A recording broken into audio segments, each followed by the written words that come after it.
नमस्कार, मैं हूं अंजना ओम कश्यप। ये वक्त है आज तक हल्ला बोल का। आज हम हल्ला बोल करेंगे समाज के उन स्वयंभू ठेकेदारों के खिलाफ जो रहते हैं हिंदुस्तान में लेकिन उनकी सोच तालिबानी है।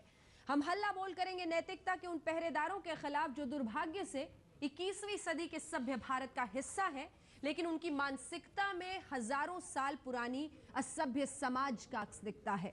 आज हम हल्ला बोल करेंगे उन लोगों के खिलाफ जो लड़कियों और महिलाओं के ड्रेस पर, उनकी आजादी पर बार बार सवाल खड़े करते हैं। बार बार क्यों जारी होते हैं तालिबानी फरमान? लड़कियों के जीन्स पहनने पर सवाल क्यों?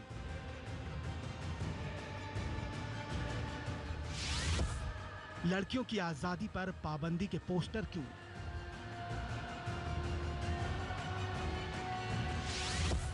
लड़कियों को बिंदी और चूड़ी पहनना जरूरी क्यों? लड़कियों के घूमने फिरने पर बवाल क्यों?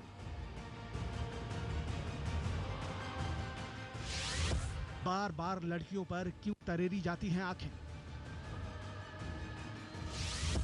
किसने दिया नैतिकता के ठेकेदार बनने का हक? किसने दिया समाज के पहरेदार बनने का हक?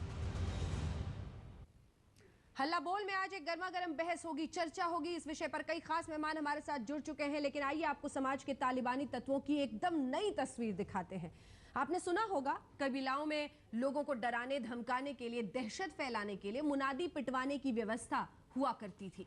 तालिबानी कबीले में आज भी ये होता है। ठीक उसी तरह हिंदुस्तान में तालिबानी मानसिकता के लोगों ने रांची में जगह जगह पोस्टर चिपका दिए और लड़कियों को धमकी दी कि अगर उन्होंने 20 अगस्त तक जीन्स पहनना नहीं छोड़ा तो उन पर तेजाब से हमला होगा। 20 अगस्त 2012 से लड़कियों को जीन्स पैंट पहनने और बिना ओढ़नी के निकलने पर पूर्ण पाबंदी। पाबंदी तोड़ने वाली लड़कियों पर तेजाब फेंका जाएगा। झारखंड मुक्ति संघ। गौर से देखिए, ये तालिबानी फरमान लिखा है इस पोस्टर में और समाज के स्वयंभू ठेकेदारों ने ये पोस्टर चिपकाए झारखंड की राजधानी रांची के चौक चौराहे पर।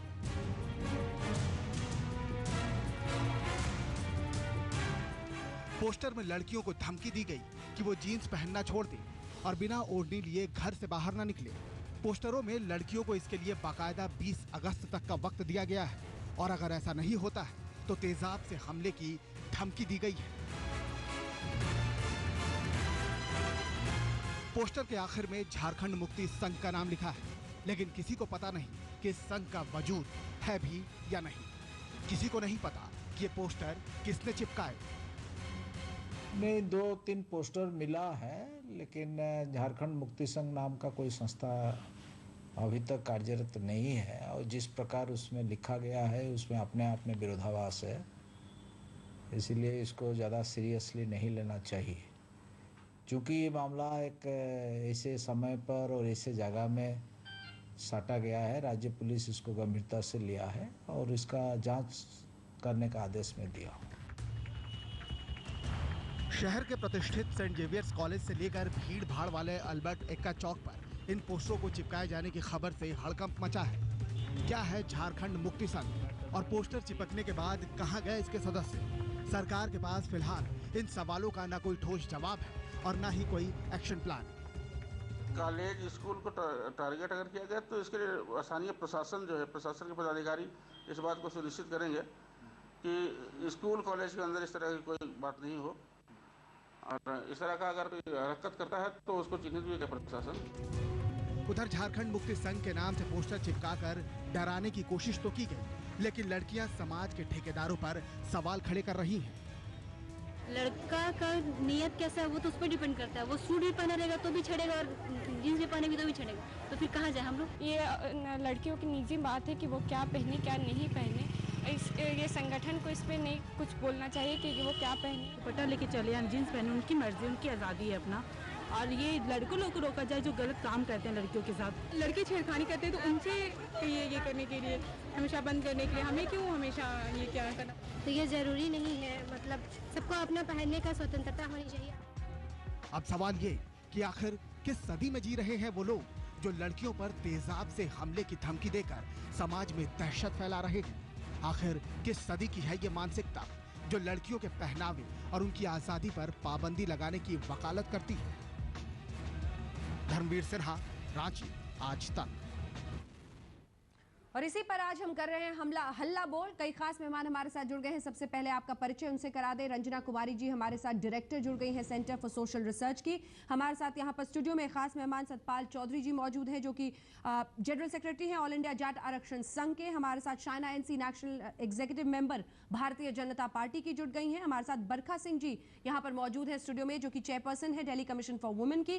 कविता श्रीवास्तव जी जो कि नेशनल जनरल सेक्रेटरी है PUCL की, वो भी हमारे साथ जयपुर से जुड़ गई हैं। इन सभी से होगी बातचीत, लेकिन सबसे पहले रंजना कुमारी जी आपके पास आते हुए सवाल यह है कि कभी जीन्स के बहाने, कभी मोबाइल के बहाने सिर्फ और सिर्फ मकसद होता है महिला पर, उसकी सोच पर, उसकी आजादी पर हमला करना।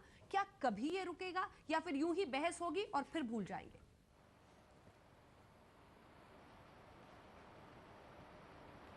अंजना, ये सरासर गुंडागर्दी है। ये सरासर मन बढ़े हुए जो असामाजिक तत्व हैं उनका काम है और इसको तत्काल रोका जाना चाहिए। खास तौर से रांची में अंजना, मैं इस बात के लिए वहां की सरकार को सचेत करना चाहती हूं क्योंकि अभी हाल में मैंने सोनालिका का केस किया जिसके ऊपर की एसिड फेंका गया था जब वो सो रही थी। उसका पूरा चेहरा मांस के पिघले हुए टुकड़े की तरह हो गया, उसकी दोनों आंखें चली गईं और उसके बाद वो दर दर भटक रही लड़की। अब जाके कहीं उसको थोड़ा बहुत जो हम लोग मदद कर पाए हैं और तमाम लोगों ने और लोगों ने मदद की है। लेकिन सवाल ये है कि इस तरह के लोगों को वो पोस्टर कहाँ छपा, इतनी आसानी से इस बात को नहीं टाल देना चाहिए। वो पोस्टर कहाँ छपा, किन लोगों ने छपवाया, ये कौन से लोग हैं जो किस तरह के पोस्टर लगा रहे हैं। और तीसरी चीज एक मैं और भी कॉशन करना चाहती हूँ कि ऑफ द काउंटर एसिड की बिक्री बंद होनी चाहिए क्योंकि इस तरह के तमाम विक्टिम्स को हम लोगों ने देखा है। ये कोई मजाक की बात नहीं है। एक पूरी लड़की की जिंदगी बर्बाद हो जाती है और वो लड़के जिन्होंने सोनालिका पर ये एसिड फेंका था वो लड़के जेल में जाके और छूट भी गए हैं। तो ऐसे में इस तरह के जो तालिबानी तत्व हैं इनको तत्काल कड़ी से कड़ी निगरानी रख करके कार्रवाई करके गिरफ्तार किया जाना चाहिए। किसी की बेटी की जिंदगी बर्बाद हो गई, किसी की बहन की जिंदगी बर्बाद हो गई, पूरी जिंदगी आप तड़पने के लिए छूट गए और ये जो बदमाश लोग हैं, ये जो असामाजिक तत्व हैं, वो एसिड फेंक करके निकल जाएंगे। तो सबसे पहले तो इस बात पर पूरी, और मुझे बिल्कुल अच्छा नहीं लगा जिस तरह वहां से कि मंत्री ने बड़े कैजुअली लिया और उन्होंने बड़े आराम से कह दिया कि नहीं इसको गंभीरता से नहीं लेना चाहिए। उनको समझ में आना चाहिए कि लड़कियों की जिंदगी का सवाल है। अब दूसरी बात पोशाक पर, कौन होते हैं ये लोग तय करने वाले कि कौन क्या कपड़ा पहनेगा? लड़कियां तो बचपन से सिखाई जाती हैं कि उनको क्या पहनना है, कितनी रोक होती है उनके ऊपर, और उसके बाद इस तरह की बातें करना, ये सब कुछ अब 21वीं सदी के स्वतंत्र भारत में बर्दाश्त नहीं किया जाएगा। सतपाल जी, क्या आप इस देश की लड़कियों को गारंटी देंगे कि बुर्का पहन कर रहे तो उनके साथ कुछ नहीं होगा? क्योंकि 1 घंटे की हमारी जो बहस होगी उसमें 3 महिलाओं के साथ बलात्कार होगा, उसमें 7 से ज्यादा लड़कियों के साथ छेड़छाड़ होगा। देखिए, समाज की अपनी अपनी व्यवस्था। हालांकि जो झारखंड में जिस तरह का फरमान सुनाया गया हम उसके बिल्कुल खिलाफ हैं और किसी पे एसिड फेंकना, ताज़ा फेंकना, वो बिल्कुल निहायत निंदनीय है और इसकी हम निंदा करते हैं। लेकिन जो समाज की व्यवस्था है, क्योंकि जो जिस तरह की ग्रामीण भारत है उसमें जो शिक्षा का अभाव है, उसमें जो आर्थिक दिक्कतें हैं, वहाँ पे जो लोगों के जीवन भरण पोषण की जो व्यवस्थाएं हैं, उन व्यवस्थाओं के बीच में लड़कियां वहाँ जीन्स पहन के गोबर नहीं पात सकती। लड़कियों को जब तक सरकार स्कूल की व्यवस्था न करे, शिक्षा की व्यवस्था न करे, पहले जो हमारे बुजुर्गों ने किया, उन्होंने सब चंदा इकट्ठा करके स्कूल खोले गए छोटू राम के नाम पे। लेकिन अब आबादी बढ़ रही है, सरकार को उसकी व्यवस्था करनी चाहिए। आप कह रहे हैं कि कम पढ़े लिखे लोग ही ये सब करते हैं? नहीं, शिक्षा का अभाव है बिल्कुल निश्चित तौर पे। देखिए, ग्रामीण भारत में जब जहाँ जहाँ जरूरत होती है वहाँ लड़कियाँ वो सब चीज़ उस बदलाव को अपना रही हैं। सानिया नेहवाल यदि उसको जरूरत पड़ती है बैडमिंटन खेलने की तो उसी पोशाक में बैडमिंटन खेलती है। हमने कहाँ रोका सानिया मिर्जा को, सानिया नेहवाल को? तमाम कबड्डी और कुश्ती के खिलाड़ी सब ग्रामीण भारत से आ रहे हैं। कौन उनको रोक रहा है? यदि उनको रोकता है, यदि लड़कियों को रोकता है तो ठीक। सतपाल जी, आप ही की बात में विरोधाभास है। अगर गाँव की, छोटे शहर की कोई लड़की कोशिश करें आगे बढ़ने की तो आप तो पहले ही गला घोट रहे हैं, जीन्स मत पहनो, आप मोबाइल नहीं रख सकते हैं। क्यों? नहीं, जब उनकी आर्थिक हैसियत नहीं है तो कहाँ से वो कोई जीन्स पहन के कोई गोबर थोड़े न पाता है कि लड़की। किसी की हैसियत तय करने वाले आप कौन होते हैं? नहीं, हम समाज के वही अंग हैं, समाज में रहते हैं जहाँ पे हम देखते हैं कि उसकी कितनी हैसियत है, क्या औकात है, उसी हिसाब से गांव के लोग फैसले लेते हैं। अभी मोदी नगर में फैसला लिया लड़कियों ने खुद कि हमारी हैसियत नहीं है मोबाइल रखने की, हमारी हैसियत नहीं है जीन्स पहनने की। वो जिन स्कूलों में पढ़ती हैं वहाँ पर उस तरह का माहौल है, उस तरह की व्यवस्था। और हम तो अपील करेंगे इनसे सबसे, जो ये लोग NGO चलाते हैं और AC में बैठ के घूमते फिरते रहते हैं सरकारी पैसे पे, हम इनसे मांग करेंगे कि ऐसे इलाकों में जाके वो लोगों को एजुकेट करने का काम करें। ये चैनल पे बैठ के जो शिक्षित करने का काम करते हैं, उन पर टिप्पणी करने का काम करते हैं, उन लोगों से हमारी अपील है कि वो ग्राउंड रियलिटी समझे और वहाँ जाके माहौल को बदलने की कोशिश करें। शाहना NC जी, कविता जी आपके पास भी आऊंगी। शाहना NC जी, आपकी प्रतिक्रिया इस पर। ग्राउंड रियलिटी क्या है, आप कैसे तय कर सकते हैं? आप कैसे तय कर सकते हैं कि किसको मोबाइल इस्तेमाल करना चाहिए या किसको नहीं, किसको जीन्स पहनना चाहिए या फिर नहीं? और समाज के ठेकेदार कौन है? अच्छी संस्कृति, अच्छी सभ्यता हिंदुस्तान का एक हिस्सा है और इंटीग्रल पार्ट। कोई और तय करे कि ऐसा होना चाहिए या वैसा होना चाहिए, वैसे नहीं होता है। ये कहना कि आपको बिंदी पहनना चाहिए या चूड़ी पहननी चाहिए, ये कौन तय करता है? और ये तालिबानिज्म कहाँ से आया है? 21वीं सदी में जहाँ महिला हर एक क्षेत्र में सक्षम है, बल्कि उनको प्रोत्साहित किया जाता है, तो वहीं एक और आप कहते हैं कि आप ये नहीं पहन सकते और आपके पहन से, आपके चर्चा से, आपके चरित्र के ऊपर हम एक जजमेंट पे आते हैं। ये क्या ऑब्जेक्टिफिकेशन ऑफ विमेन नहीं है? बड़ी चर्चा जो होनी चाहिए कि ये शोषण महिलाओं के साथ कौन करता है, और शोषण का कोई पहनावा से कोई लेना देना नहीं है। मैं नहीं कह रही हूँ कि समाज में अश्लील कपड़े पहन के कोई जो फैसला लिया आप मुजफ्फरनगर या मोदी नगर में, यहाँ पे जो भी फैसला लिया, इनके पास किसी महिला ने, किसी हमारी बहन बेटी ने कोई शिकायत की कि हमारे साथ जो जुल्म हो रहा है, हम पे पाबंदी लगाई गई है? वहां से कोई शिकायत नहीं आती है, वहां उन्हें कोई दिक्कत नहीं होती है। वो अपने माहौल के हिसाब से, रहन सहन के हिसाब से अपना रहन सहन तय करते हैं। इन लोगों को दिक्कत हो जाती है। बरखा सिंह जी, देखिए, मैं भी ये कहूंगी कि ये महिलाओं का अपना निजी मामला है कि वो क्या पहने या क्या ना पहने। देहात की औरत है वो साड़ी पहनती है, गांव की लड़कियां हैं वो शलवार कमीज पहनती हैं। हम लोग भी कहीं ना कहीं उसी भूमि से आते हैं जहाँ की गांव का पृष्ठभूमि है।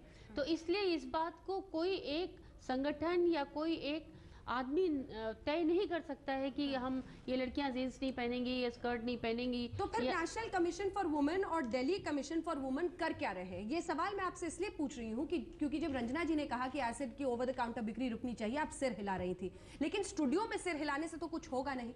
आप लोगों ने इस तरफ क्या किया हम लोगों ने इतने बरसों से? अभी हमारी पुलिस कमिश्नर साहब के साथ में मीटिंग हुई है, रंजना कुमारी जी भी वहाँ पे थी और इन्होंने भी वहाँ पे हिस्सा लिया है। और हम लोगों ने इस बात के लिए, बल्कि नीरज कुमार जो हमारे नए कमिश्नर हैं, उन्होंने खुद ने आगे बढ़ के इस बात को कहा है कि जो एसिड की बिक्री है, बरखा जी, ये आप लोगों का काम है, ये आपका काम है जिसको आप बता रही हैं कि हम ये कर रहे हैं। सवाल ये है कि आप एक स्टैट्यूटरी बॉडी हैं, आपके ऊपर ये जिम्मेदारी है कि इस देश की आधी आबादी की बेहतरी के लिए आप ठोस कदम उठाएं। सिर्फ मीटिंग करने से और ये कहने से कि अभी हम कमिश्नर से मिले कुछ नहीं होगा। ब्रेक के लिए मुझे रुकना पड़ रहा है। कविता जी आपके पास भी आऊंगी, एक छोटे से ब्रेक के लिए हमें रुकना पड़ रहा है। बड़ी बहस हो रही है। आज हम हल्ला बोल रहे हैं समाज के स्वयंभू ठेकेदारों के खिलाफ। कहते हैं जीन्स मत पहनो, मोबाइल मत रखो, बिंदी लगाओ, चूड़ी लगाओ। ये किस तरह की तालिबानी सोच है? आप देखते रहिए आज तक।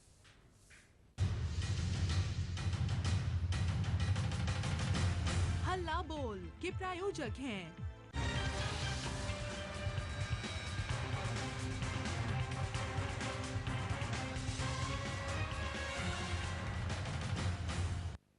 इधर हम हिंदुस्तान के तालिबान पर हल्ला बोल रहे हैं, उधर मेरी कौम देश का आप कह सकते हैं नाम गर्व से ऊंचा करने वाली है। हम आपको दिखा रहे हैं कि किस तरह से उनका मुकाबला अब शुरू हो गया है लगातार ब्रेकिंग न्यूज़ में। जी हाँ, जो पहला राउंड है उसमें सफलता नहीं मिली है उन्हें। निकोला एडम्स जो है वो उनसे आगे हैं, लेकिन अभी आगे के राउंड्स का रहेगा इंतजार और हमारी रहेगी खास नज़र उनके हर बाउट पर, और उसके साथ ही जानकारी आपको देंगे कि इस वक्त मेरी कौम किस तरह का परफॉर्म कर रही है। लेकिन वापस अब रुख अपनी बहस का करते हैं। सभी खास मेहमान लगातार हमारे साथ बने हुए हैं। कविता जी, बड़ा सवाल ये है कि ये दो अलग अलग धड़े हैं। ये सोच है जिसमें ये कहते हैं कि हम अपनी लड़कियों को अपने हिसाब से कहेंगे, तुम ये पहनो, तुम वो पहनो, और फिर लकीर कैसे खींची जाएगी, ये इसके साथ इस समाज को जीना है कैसे, क्या रास्ता निकले? देखिए, सबसे पहले तो जो लोग इस तरह के फतवे जारी करते हैं, इस तरह के नियम कायदे कानून औरतों के ऊपर, लड़कियों के ऊपर फोर्स करते हैं, सबसे पहले तो ये देखिए अपराध है। तो हमें लगता है कि जैसे ही चाहे कोई भी सभा हो, कोई भी जाति सभा हो, उनको हक ही नहीं है इस तरह के निर्णय लेना। और पुलिस क्यों नहीं इनको पाबंद करती है और इनके ऊपर जो आईपीसी की इतनी धाराएं इन पे लगाती है। ये जो यूपी के अंदर, पश्चिम यूपी में जिस तरह के फतवे जारी किए गए मोबाइल वगैरह, बल्कि इन पे तो बिल्कुल केस होना चाहिए। जो साथी बैठे हुए हैं उन्होंने भी अपराध कमिट किया है, क्योंकि ये कॉन्स्टिट्यूशन के आर्टिकल 14, आर्टिकल 19 के विरुद्ध में है। तो मुझे लगता है कि जितना ये जाट समाज के लोगों को हमें जवाबदेह बनाना है कानून के प्रति, उतनी ही हमारी पॉलिटिकल और कानूनी व्यवस्था को काम करना है। महिला आरक्षण बिल अभी तक क्यों नहीं पास हो पाया? समस्या यही है कि ये लोग बात को समझने की कोशिश नहीं करते। जो गांवों में पिछड़ापन है, जब तक वो दूर नहीं होगा, जब तक आप उन महिलाओं को अपने बराबर में नहीं लाओगे, जब तक आप टेलीविजन पर बैठ के बहस कर रही हो और वो गांव में कंडे और उपले पात रही हैं, जब तक बराबरी पर नहीं लाओगे, जब तक उनको शिक्षित करने का काम नहीं करोगे, तब तक कैसे बात बनेगी? रंजना जी आप कुछ कह रही हैं? लड़कियां, मैं अंजना राजेंद्र जी से कहिए पहले धैर्य से, वो तो बात हम नहीं समझ पा रहे हैं, पर जरा उनको, क्योंकि मैं पहले भी इनसे बातचीत कर चुकी हूँ इस मसले पर। गांव में कंडा और उपला पाथने के लिए सिर्फ लड़कियां नहीं बनी है, पहली बात। और लड़के, मेरी बात सुनिए, और उसके अलावा जो लड़के हैं वो पैंट कमीज पहन के अगर काम कर सकते हैं तो जीन्स पहन के कर सकते हैं, तो लड़कियां भी कर सकती हैं। और दूसरी बात ये कि आपको या आपकी जाति बिरादरी वालों को ये हक ना तो संविधान देता है, ना कानून देता है, ना धर्म, कोई नहीं देता है। आप कौन होते हैं ये तय करने वाले कि लड़कियां क्या पहनेंगी? ये आपको हक नहीं है। और आपने कविता से सुना कि गैर कानूनी है। आप इस तरह की हरकत करके और इस तरह की बातें करके लड़कियों की जिंदगी पहले तो रंजना जी देखिए, संवैधानिक शब्दों का इस्तेमाल करें आप, हरकत शब्द का इस्तेमाल न करें, संवैधानिक शब्दों का इस्तेमाल। ये आपकी जिम्मेदारी बनेगी अगर लड़कियों के साथ खतरा। आप महिला है तो इसका मतलब ये नहीं कि आप स्वच्छंद होकर कुछ नहीं बोलेंगे किसी के बारे में। खतरा बढ़ता है उन पर अगर ऐसे आप महिला है, जिम्मेदार है, पूरा देश आपको देख रहा है। किन शब्दों का आप इस्तेमाल करिए, आप अपने शब्दों को ठीक कीजिए। पहले आप अपने शब्द ठीक कीजिए। गांव की ठेकेदारी नहीं ले रखी है। आपको पता नहीं उत्तर भारत में, गांव में, ग्रामीण भारत में क्या होता है।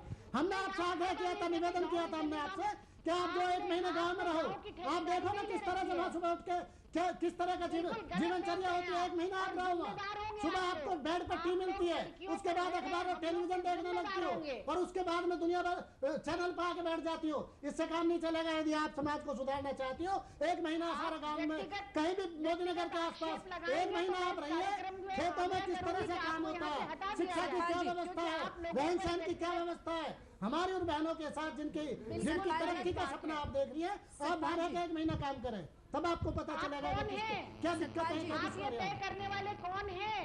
हम आपसे प्रश्न पूछ रहे हैं, आप ये तय करने वाले कौन हैं? आप मुझे बताएं ना, देश की महिलाओं को बताएं कि आप ये सब कुछ तय करने वाले कौन हैं कि लड़कियां क्या पहने, लड़कियां मोबाइल रखें कि ना रखें। मीनाक्षी जी भी पूछ रही है आपसे, मीनाक्षी लेखी जी भी पूछ रही है, और कहाँ जाए, क्या आप कौन हैं? हम इस देश की संस्कृति को, विरासत को बचाने वाले लोग। बिल्कुल मीनाक्षी जी, आ रही हूँ आपके पास। कौन है आप? हम इस देश की संस्कृति को बचाने वाले, हर एक महिला, संविधान की सुरक्षा कौन करेगा? सतपाल जी, संविधान की सुरक्षा, आप एक मौलिक अधिकार जो एक लड़की को, एक महिला को है, उसके खिलाफ बोल रहे हैं। लेकिन मुझे परेशान कर रही है बरखा सिंह जी का जो मौन है। बरखा सिंह जी, आपका मौन मुझे परेशान कर रहा है। एक छोटे से ब्रेक के बाद लौटेंगे और यही सवाल उनसे करेंगे। आप देखते रहिए हल्ला बोल।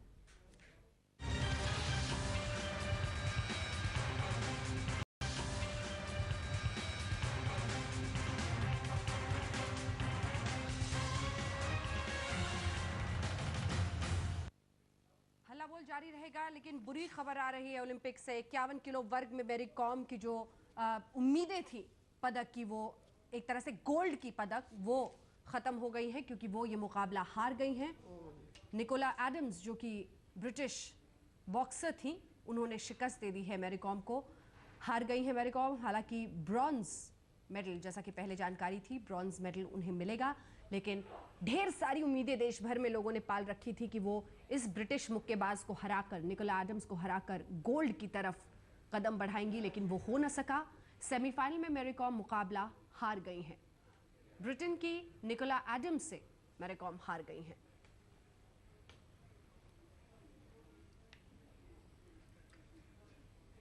बॉक्सिंग में मैरी कॉम की ये हार हुई है। 11-6 से मैरी कॉम हारी हैं। 51 किलो वर्ग में ये मुकाबला था उनका ब्रिटिश खिलाड़ी से, और यही वो ब्रिटिश बॉक्सर हैं जिन्होंने वर्ल्ड चैंपियनशिप में भी हराया था मैरी कॉम को। इसीलिए माना जा रहा था कि ये मुकाबला बहुत ज़बरदस्त होगा, बहुत मुश्किल होगा, और वही साबित हुआ। गोल्ड की दौड़ से अब मैरी कॉम बाहर हो गई हैं। सेमीफाइनल में मैरी कॉम मुकाबला हार चुकी हैं। इस जीत के बाद वो सिर्फ एक कदम दूर रहती स्वर्ण पदक से, लेकिन हो न सका। वो हार गई हैं सेमीफाइनल और इस गोल्ड की दौड़ से बाहर हो गई हैं। सभी ने ये उम्मीदें बना रखी थी कि जिस तरह से वो खेल रही थी, हालांकि आपको बता दें ये जो ब्रिटिश मुक्केबाज हैं निकोला एडम्स, वर्ल्ड चैंपियनशिप में भी इन्होंने ही शिकस्त दी थी, उन्हीं से हारी थी, और उन्हीं से एक बार फिर से मैरी कॉम इस मुकाबले में हारी हैं। जिस तरह से निकोला एडम्स शुरू से ही काफ़ी अग्रेसिव होकर अटैकिंग खेल रही थी, उससे ही अंदाज़ा लगाया जा रहा था कि ये उनके लिए एक अच्छा मुकाबला साबित होगा, और यही हुआ है। निकोला एडम्स ये मुकाबला जीत गई है।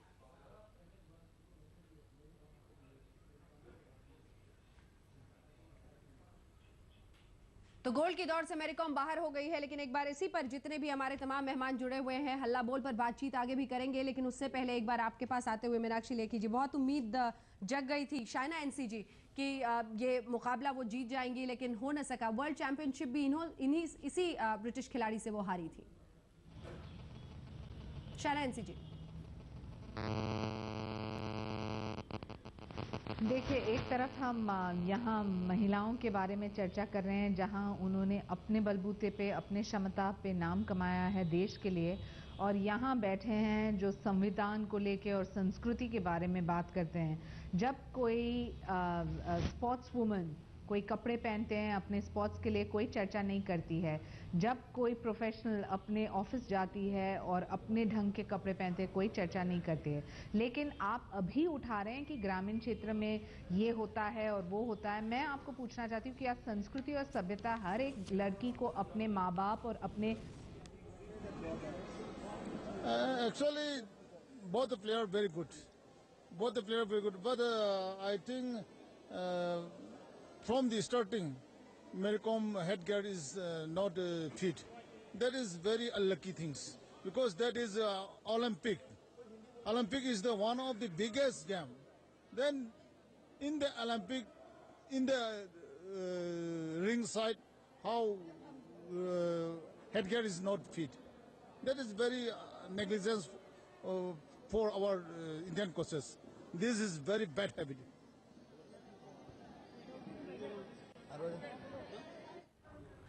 तो सुना आपने, ये कोच थे इबोमचा, जो कि कोच हैं मैरी कॉम के, वो जानकारी दे रहे थे। हालांकि उन्होंने सवाल भी खड़े किए हैं हेडगेयर को लेकर, जैसा कि आपने सुना है। लंदन से हमारे संवाददाता समीप राजगुरु हमारे साथ जुड़ रहे हैं। मायूसी हाथ लगी है समीप, बहुत उम्मीदें थी, लेकिन हेडगेयर को लेकर कुछ चर्चा सुनाई जा रही थी, जो कोच बता रहे थे, इस बाबत क्या जानकारी?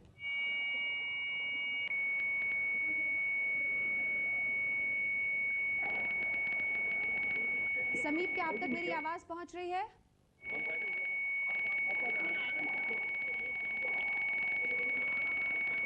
समीप से फिलहाल हमारा संपर्क नहीं हो पा रहा है। समीप राजगुरु हमारे संवाददाता, जो कि लंदन में ओलंपिक्स पर बनाए हुए हैं, खास नजर उनके पास चलेंगे। लेकिन इस बीच जो बुरी खबर है वो यही कि गोल्ड की दौड़ से अब मैरी कॉम हो गई हैं बाहर। 51 किलो वर्ग में वो हार गई हैं 6-11 से सेमीफाइनल में।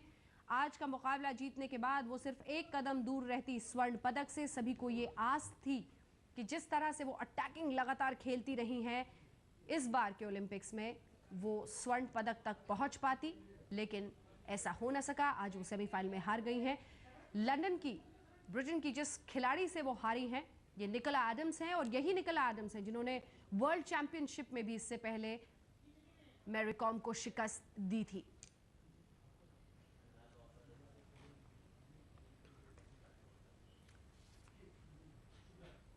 अंजलि भागवत जी, फॉर्मर शूटर जो कि लगातार ओलंपिक्स की तमाम खबरों पर हमारे साथ जुड़ती रही हैं, वो अब हमारे साथ जुड़ गई हैं। अंजलि जी, सभी को बहुत उम्मीदें थी आज सुबह से, लेकिन मायूसी हाथ लगी है। मेडल्स के बारे में नहीं सोचना चाहिए, मेडल्स जितने थे हमारे पास आ गए हैं। सिर्फ मेडल्स के बारे में अभी नहीं सोचना चाहिए, मेडल्स जितने थे हमारे पास आ गए हैं। जो पिछले ओलंपिक्स में हमारे पास 3 मेडल्स थे, उसको क्रॉस करके हमें 4 मेडल्स मिल गए। जो ये बढ़ता आलेख है वही हमारा जो इम्प्रूवमेंट का द्योतक होता है, तो हमें खुश होना चाहिए। अभी हमें कंसंट्रेट करना चाहिए परफॉर्मेंस पे, हमारे एथलीट्स कितने अच्छा परफॉर्मेंस कर रहे हैं, कौन से लेवल तक पहुंच रहे हैं, वो हमारे लिए इम्पॉर्टेंट है। वो इंस्पिरेशन हमारी नई जनरेशन लेगी और ये जो खेलने का एक्सपीरियंस है उनको अगले ओलंपिक तक काम आएगा। जैसे अभिनव का 2004 में मेडल थोड़े के लिए रह गया था, तो 2008 में अभिनव ने गोल्ड मेडल जीता था। गगन नारंग का 2008 में फाइनल थोड़े के लिए चुका था, तो वही गगन नारंग ने अभी 2012 में मेडल जीता है। तो ऐसे ही परफॉर्मेंस बढ़ते रहेंगे, तो हमें मायूस होने की कोई ज़रूरत नहीं है। बिल्कुल अंजलि, और कम से कम पहले हम 1 या 2 पदक के इर्द गिर्द ही घूमते रह जाते थे। इस बार कई तरफ से अच्छी खबरें आती रही और कम से कम कांस्य पदक तो उन्हें ज़रूर मिलेगा।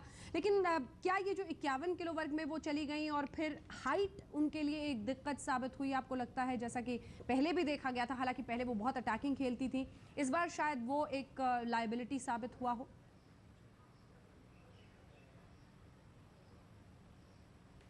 बिल्कुल, उनको फिजिकल जो एडवांटेज है वो नहीं मिल रहा है, लेकिन उनकी एक्यूरेसी बहुत अच्छी है। अभी तक का अगर उनका परफॉर्मेंस देखा जाए तो उनको पंचेस है, बाउट्स में, हर एक इसमें एक्यूरेसी उनको काम में आती थी। आज थोड़ी एक्यूरेसी भी कम थी उनकी और फिजिकल डिसएडवांटेज उनको काफ़ी मिला। बिल्कुल, लेकिन इसके साथ ही क्योंकि हर एक आंख जो सपना देखना चाहती है या चाहती है, वो उनके लिए एक सपना रही है मैरी कॉम। किस तरह से उनके माता पिता खेतों में काम करते थे, कई दिनों तक उन्हें छुपा कर रखना पड़ी ये बात कि मैं बॉक्सिंग में इंटरेस्टेड हूँ, क्योंकि सभी अजीब निगाहों से उन्हें देखते थे। लेकिन वहाँ से ये सफ़र शुरू हुआ और आज ओलंपिक में यहाँ तक पहुँचा है। क्या कहेंगे इस पर?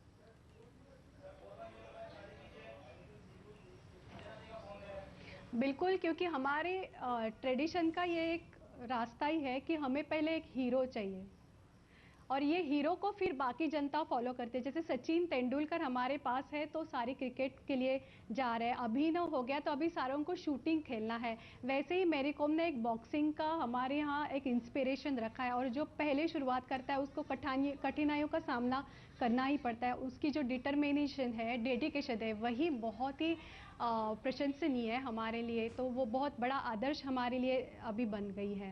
बिल्कुल, बहुत बड़ा आदर्श वो बन गई हैं और बावजूद इसके कि वो इस सेमीफाइनल में हारी है, उन्हें कांस्य पदक तो मिलेगा ही, तो ये कम से कम खुशी की बात है। इसके साथ ही अंजलि, अगर ओवरऑल हम देखें जिस तरह से बॉक्सर्स ने परफॉर्म किया है और बहुत सारे विवाद भी इस बार जुड़े रहे, फिर भी जिस लेवल तक पहुंची मैरी कॉम, वो अपने आप में सराहनीय है।